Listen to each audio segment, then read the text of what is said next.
टूट भले ही मुकेश सैनी की पार्टी में हुई हो, लेकिन 440 वोल्ट का झटका जीतन राम मांझी को भी लगा है। और अब कल तक हर बात पर सवाल उठाने वाले जीतन राम मांझी की पार्टी एकदम शांत हो गई है।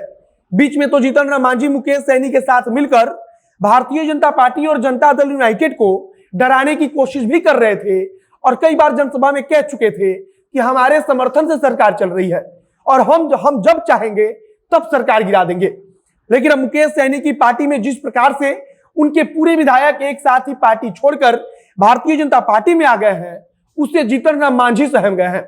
ऐसा लग रहा है कि उनकी पार्टी का सुर बदल गया है और कल तक हर बात में अपनी राय देने वाले जीतन राम मांझी और उनकी पार्टी इस मामले पर कह रही है कि यह भारतीय जनता पार्टी और विकासशील इंसान पार्टी के बीच का मामला है और सरकार नहीं गिरने वाला है। मतलब कि कल तक खुद हर मुद्दे पर सरकार को आंख दिखा रहे थे और अब आज जब मुकेश सैनी को झटका लगा है तब इसका असर जीतन राम मांझी पर भी पड़ा है और अब जीतन राम मांझी एकदम शांत हो गए हैं और कह रहे हैं कि सरकार नहीं गिरने वाला है। मतलब कि अपनी राय देने से बच रहे हैं।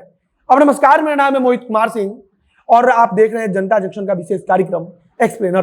कोविड के दूसरी लहर में आरटीपीसीआर टेस्ट जो है सो लिए हो, लेने के बाद जो है सो 2 दिन के बाद रिजल्ट जो है सो इमीडिएट वो हमको एग्जाम कराए।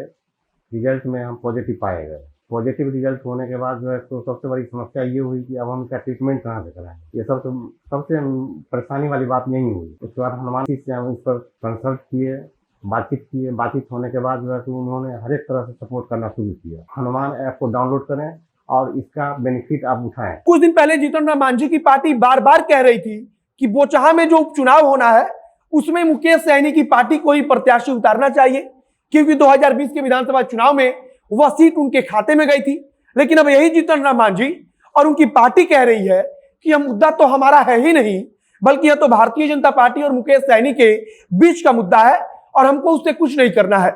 मतलब कि कल तक जीतन राम मांझी और उनकी पार्टी बोल रही थी कि मुकेश सैनी को वह सीट दे देनी चाहिए और भारतीय जनता पार्टी को अपना उम्मीदवार नहीं उतारना चाहिए, बल्कि बोचहा उपचुनाव में मुकेश सैनी को अपनी पार्टी की तरफ से प्रत्याशी उतारना चाहिए, क्योंकि 2020 के विधानसभा चुनाव के वक्त वह सीट मुकेश सैनी के खाते में गई थी और उनको ही चुनाव लड़ना चाहिए। लेकिन अब जीतन राम मांझी और उनकी पार्टी कह रही है कि मुकेश सैनी का मामला हमारा है ही नहीं, बल्कि यह तो भारतीय जनता पार्टी और मुकेश सैनी के बीच का मामला है और भारतीय जनता पार्टी और मुकेश सैनी एक दूसरे के खिलाफ चुनाव लड़ रहे हैं, तो इससे हमारा कुछ लेना देना नहीं है।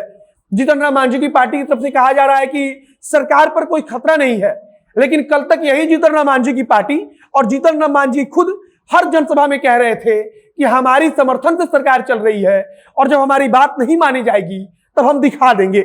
मतलब कि वे धमकी दे रहे थे कि अगर हमको कुछ हुआ, हमारी बात को नहीं माना गया, तब हम सरकार को गिरा देंगे। लेकिन आज जीतन राम मांझी अपनी बात से पलट गए हैं। कल तक जीतन राम मांझी की पार्टी कह रही थी कि मुकेश सैनी के साथ गलत हो रहा है। वह एक प्रकार से बता रहे थे कि मुकेश सैनी के साथ भारतीय जनता पार्टी अब जबरदस्ती कर रही है।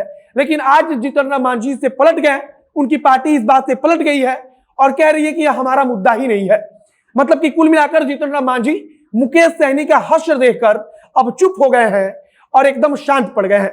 जीतन राम मांझी को इस बात का डर है कि अब तो सरकार चलाने के लिए उनके समर्थन की जरूरत भी नहीं है, क्योंकि भारतीय जनता पार्टी और जनता दल यूनाइटेड के पास बहुमत के आंकड़े तक के विधायक मौजूद हैं और सिर्फ यह दो पार्टियां मिलकर अब बिहार में सरकार चला सकती हैं और जीतन राम मांझी की उतनी कोई खास जरूरत है नहीं।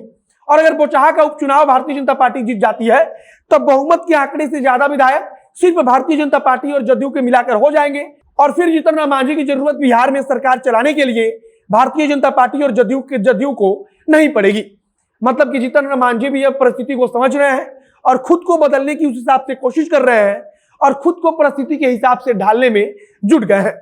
जीतन राम मांझी की तरफ से अब तक कुछ नहीं कहा गया है।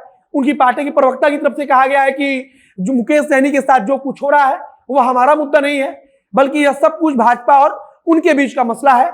यह लोग आपस में मिलकर जानेंगे, हमको इस पर कुछ नहीं बोलना है।